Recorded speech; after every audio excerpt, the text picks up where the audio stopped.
Okey, ibu sekalian, satu tips. Di bulan Ramadan adalah bulan Allah menggandakan amalan.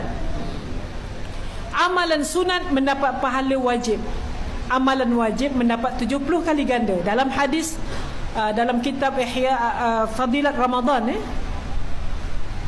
Maka ibu, kakak-kakak sekalian, gunakan Ramadan untuk buat solat qada sebanyak-banyaknya, untuk mengqada solat-solat kita yang mungkin Allah tak terima, ataupun mungkin zaman kita jahil tak jaga solat. Macam mana? Kalau solat duha, niatkan solat qada. Pada waktu duha, pahala qada dapat, pahala waktu duha pun dapat.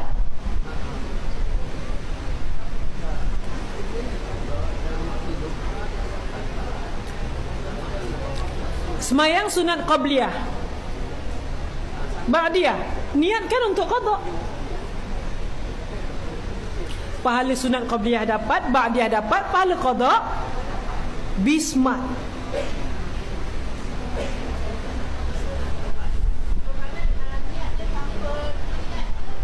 Niat qada saja auto dapat sunat.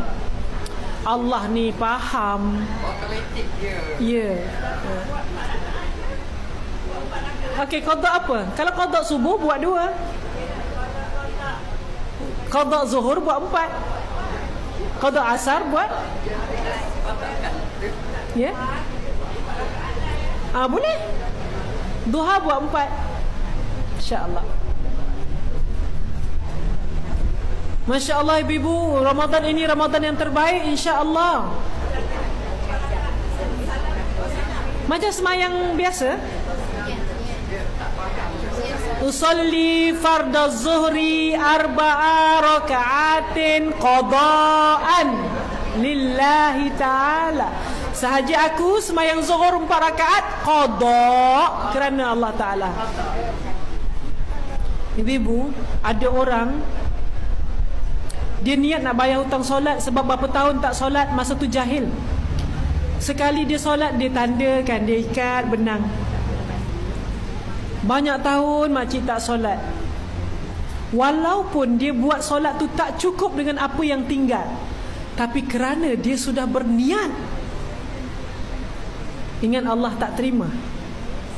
Allah Maha baik, Allah Maha pengampun.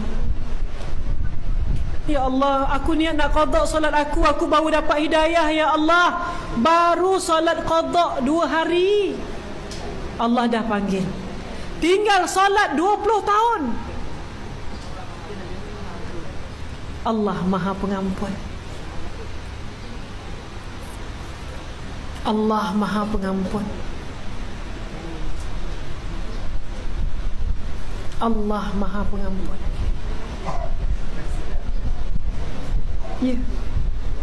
Ada orang, ada soalan, ada orang tahajud pun dia buat qada, dapat pahala tahajud, buat qada.